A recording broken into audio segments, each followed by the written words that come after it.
We are Rogue Media Sports. Look around.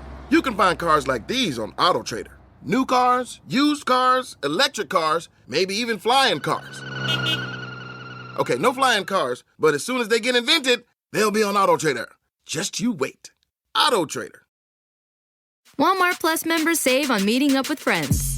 Save on having them over for dinner with free delivery with no hidden fees or markups. That's groceries, plus napkins, plus that vegetable chopper to make things a bit easier. Plus, members save on gas to go meet them in their neck of the woods. Plus, when you're ready for the ultimate sign of friendship, start a show together with your included Paramount Plus subscription. Walmart Plus members save on this plus so much more.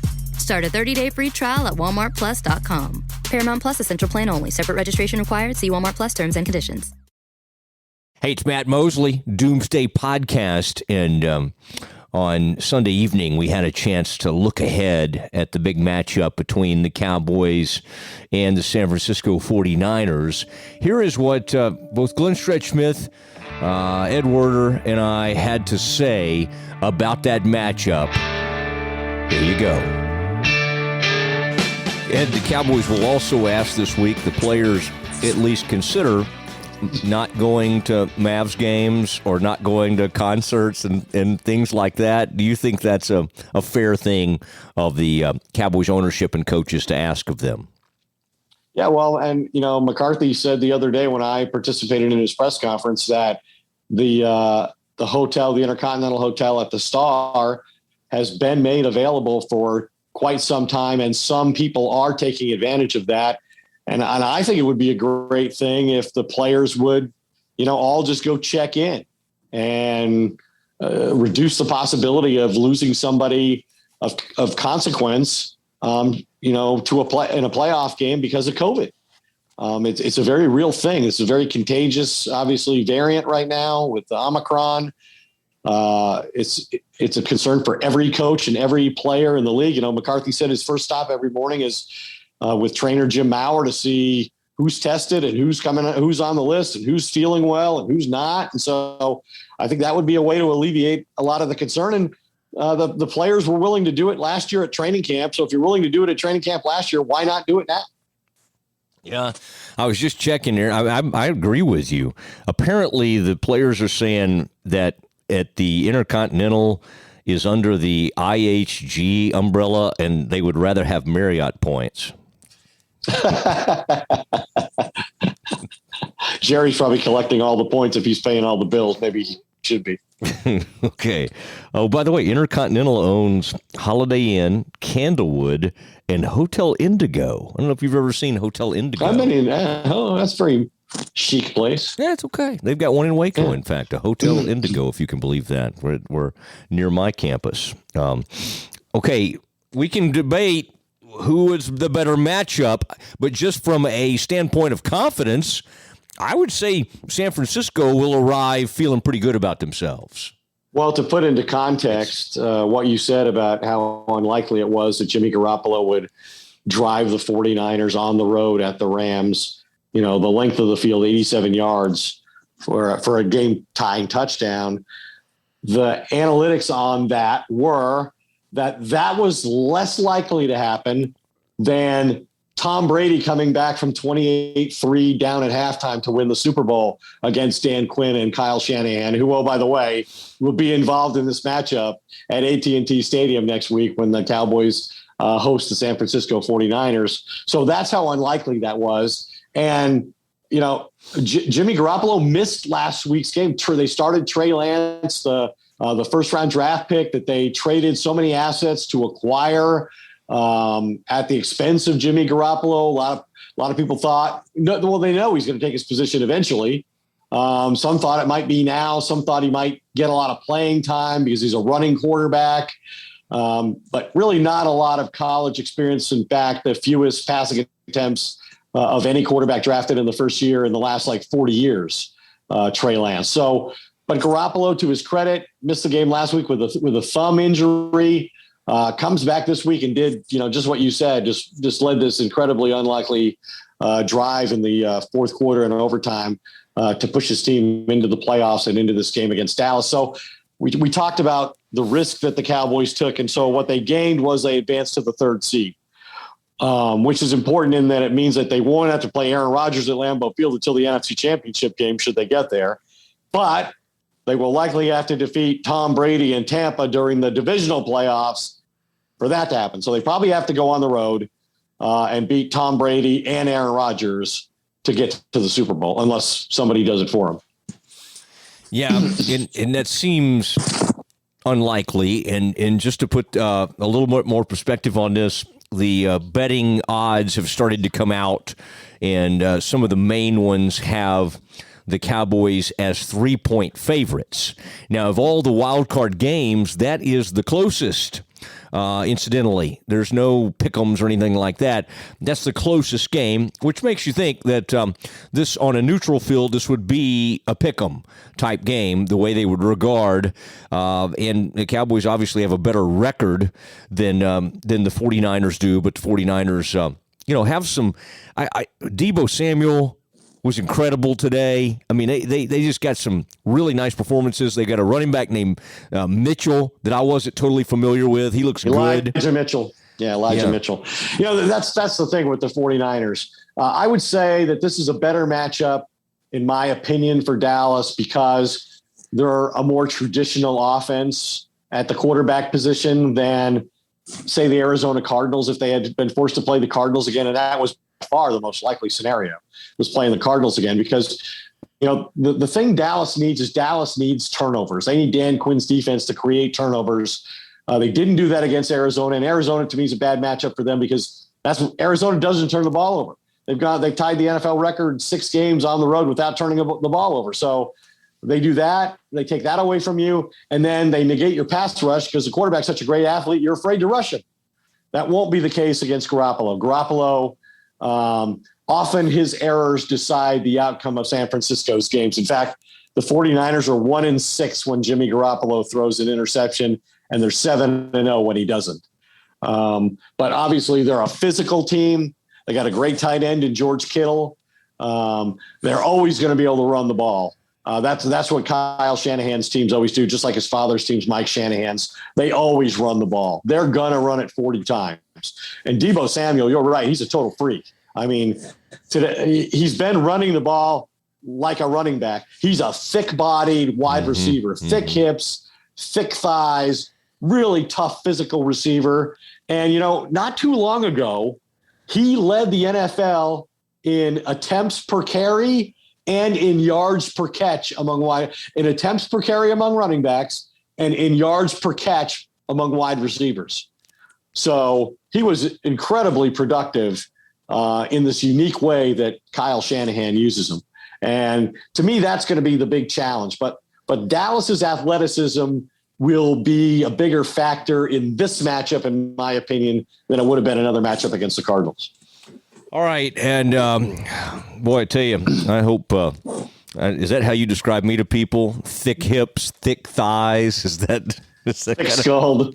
That's the dang truth right there.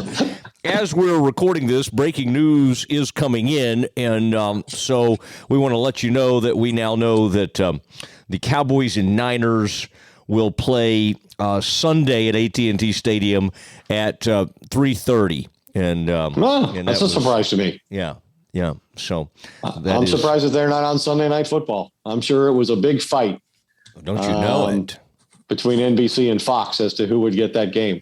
But that's great. Yeah. Fantastic. I'm much happier with that than waiting around for the Sunday night game. Yeah. And you already know you're automatically credentialed to cover that game, and my credential, I'll just kind of be waiting to see. Sometimes it does. Sometimes I'll probably be there. I mean, I think you gotta tell Whitney when you apply for your credential. Already did. All that you endured, last week to come back and cover that game. Yeah. That you drove back 9 hours from Louisiana, breakneck speed, and just to be there for that game and honor the value of that credential. So I think you've demonstrated the importance of the Cowboys in your life. I think you certainly do. And every once in a while, we do have to pledge allegiance to the almighty star.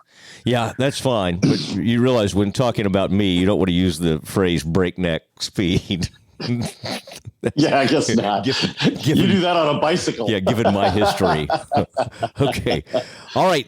It is now time to hear our weekly segment, from one of the harshest graders of them all, and a man who has a lot of opinions about all of this.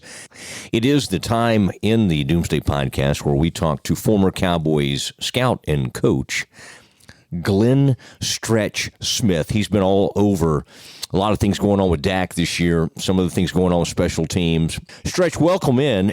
Jimmy Garoppolo is a hot quarterback. I mean, he was throwing it. He was whipping that thing. And a little bit like Dak, somebody I saw on Twitter made an interesting point.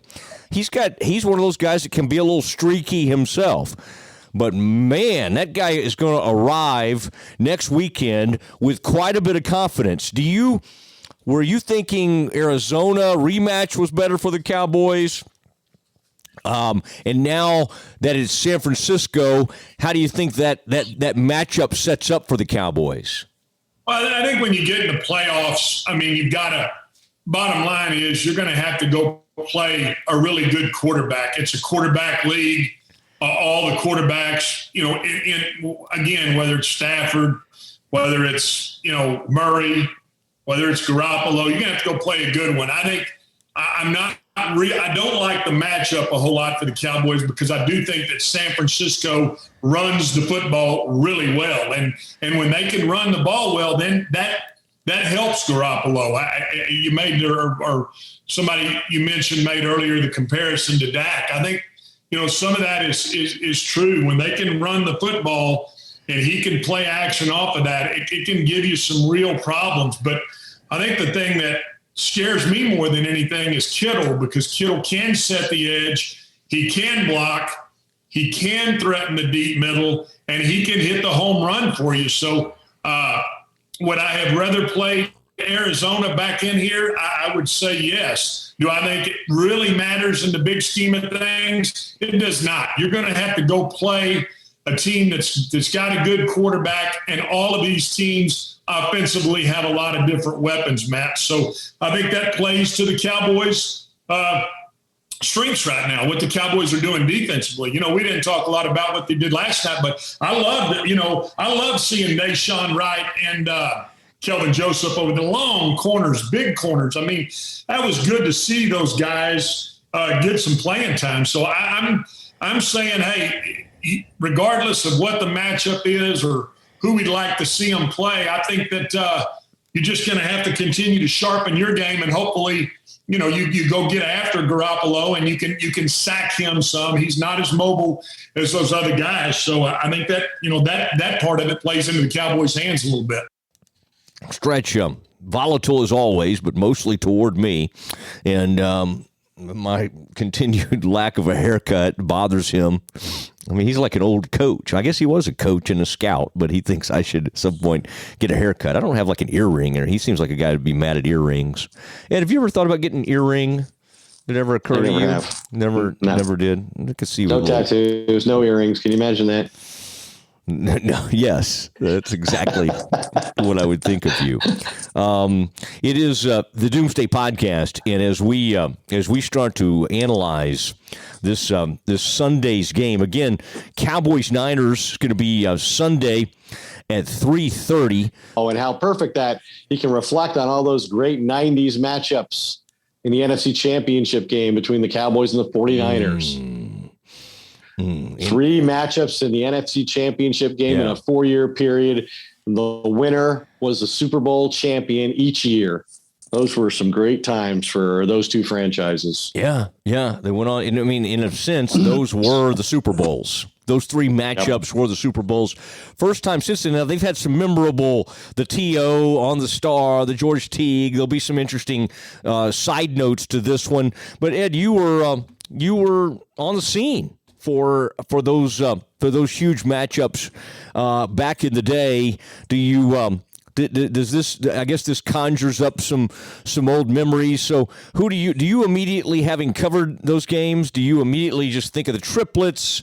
Like, what's the first 49er? Do you think of Steve Young immediately? Who's the Niner? Who's the first Cowboy you think of in those matchups? I think the first Cowboy I think of is Jimmy Johnson.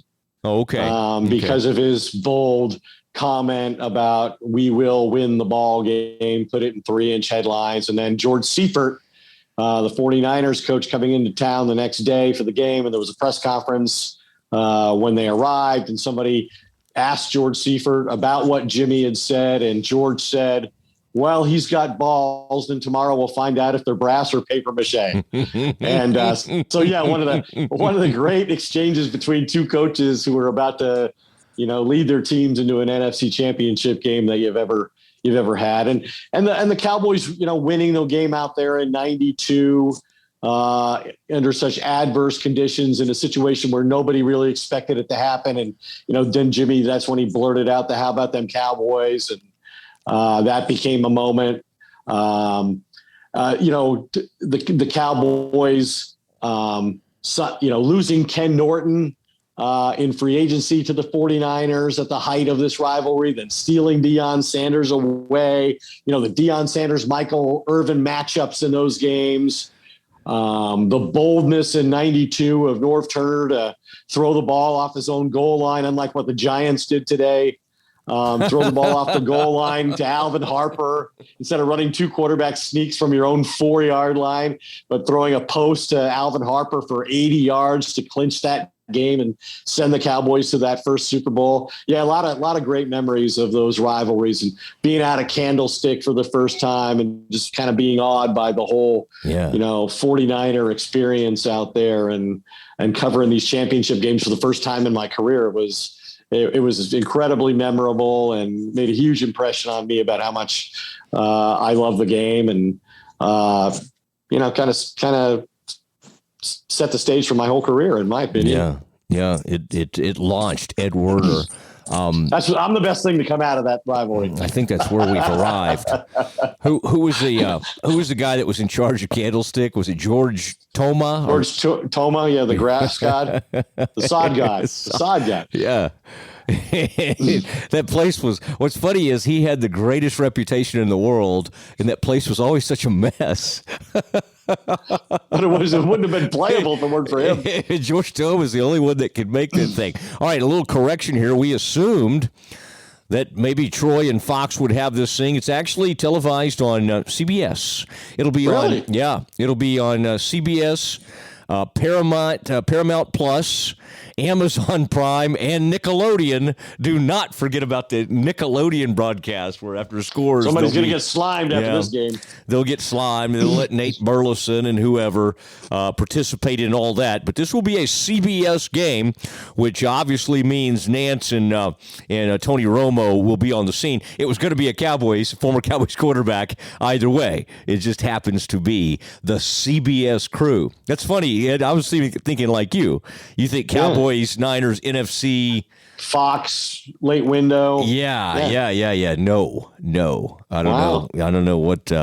We'll see what the other break. So I guess then we won't have all the great 90s memories. We'll have Tony Romo talking about the time he got an injection for his pneumothorax in the locker room before playing that game against the 49ers when he broke his rib and it punctured his lung. Remember that? Yeah. Came out, played, and then I want to say the hero of that was Jesse. Didn't Jesse Holley catch I think he caught and had a long touchdown in that game, and the Cowboys found a way to beat the 49ers. Might have been the following week. They was it that trip? I'm trying to remember that they stayed out there and then got beat by the Raiders. I remember it was so cool. I was down there on the sideline next to Ice Cube. I just thought that was the greatest. That was the greatest thing. Just hanging with Ice Cube because he was a big Raiders guy. Doomsday podcast continues on. So they're playing somebody we didn't expect them to be playing in the first round. We've had a preliminary discussion about what kind of team the 49ers are and what you might expect out of them. And the whole Dan Quinn, Kyle Shanahan component should be very fascinating to watch next week and break down after the game. I can't wait to do it as the Cowboys get ready to take on, Kittle, Garoppolo, Debo, Elijah Mitchell. They're all coming in here. And you know what they're going to want to do? Dance on that star. Dak versus Jimmy G. I mean, it's not Aikman versus Steve Young, but it's something. It's a little something, and it's pretty interesting. Ed, I hope you have a great week. You don't have to travel anywhere next weekend. That's going to be great. You get to stay at home. And good work by you today. It is Mosley Werder for Frito Nation Productions. We're saying good night from far north Dallas. Good night, everybody. Mosley, your headphones working?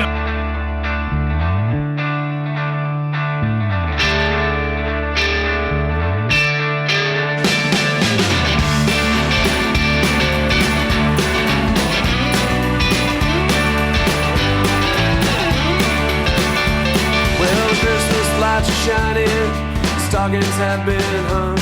You're praying for your daughter, lighting candles for your son. They're living in the city now, you don't see them anymore. This year will not be like the ones before.